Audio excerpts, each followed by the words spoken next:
If you go off of midseason national awards, the MVP of Michigan State's football team right now would be graduate senior punter Bryce Baringer. The Waterford native leads the country with 51.4 yards a kick. But as our Ian Kresh shares, the road to becoming an All-American wasn't an easy one.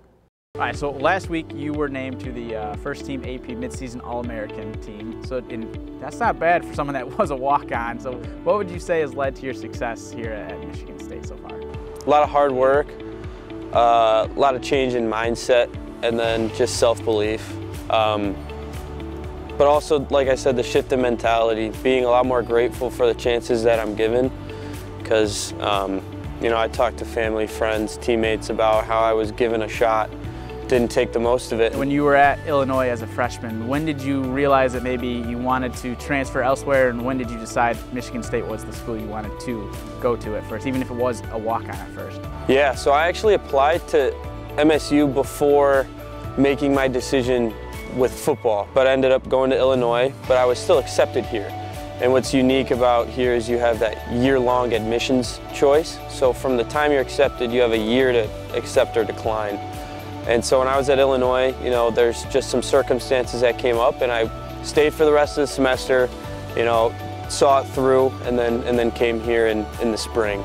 In that first season with MSU in 2018, yep, you did have a chance to see the field. So what was that like, as young as you were, to just play a little bit, step up? I was very like mentally immature. I was always finding excuses for things. I was very unaccountable. And you know, that's just why I didn't really succeed, in my opinion, back then. Take me through a little bit that 2019 year for you, with not being a part of the program really. Just what were you doing in that time to sort of stay ready for a moment and a chance to play again? You know, we have roster spots that are available for walk-ons, and you know, but you also have the NCAA rule. You can only have so many at fall camp. So I didn't attend fall camp in 2019. Just to stay ready, I was working over reffing IM flag football, and I'd get to work 30, 45 minutes early each day, and I'd practice over on the band field just on the other side of the stadium. But then some things shook out in my favor, you know, with people graduating, others leaving, deciding not to stay, and Coach D'Antonio and Coach Staten had called me on a Tuesday night and said, "Hey, you want to come back?" I'm like, yeah, of course. So I came back, and ironically, 2 or 3 days later, Coach D announced his retirement. So he still knew that he wanted you a part of this program, even though he might not have been a part of it. Yeah, as cliche as it sounds, I owe a lot of my success to him. So what has it been like now with Coach Tucker? How has he helped elevate your game to being a mid-season All-American right now? Him and the coaching staff have done a really good job of helping me stay, you know, throughout this whole year. Just be very even keel. I see the bracelet you have on with Mike Sadler. He obviously has a big legacy here at Michigan State. How has he been someone that has really inspired you to want to have a really nice career here at Michigan State? Yeah, of course. You know, you don't come here and you're a specialist and don't know who he is or what he did. You know, I still talk to Karen pretty often, his mother. He coached me a couple times personally.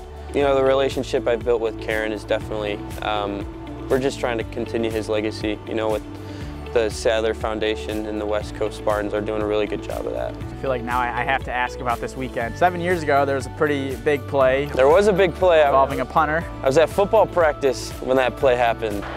Whoa, he has trouble with the snap, and the ball is free! When you look at that play as a punter, what is maybe something you would have done differently to avoid that kind of outcome? Catch the ball. You know, that's one of our first main things we always talk about when we go over, you know, our pregame plan is the operation, the snap and the catch is the most important part, because without that, you don't have a punt.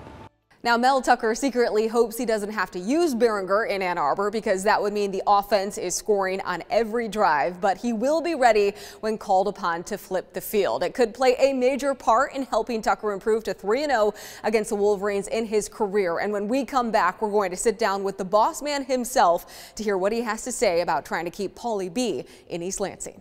Closed captioning sponsored by Hearing Life, helping Spartans love their ears. With 41 locations across Michigan, go to hearinglife.com to take a free online hearing test.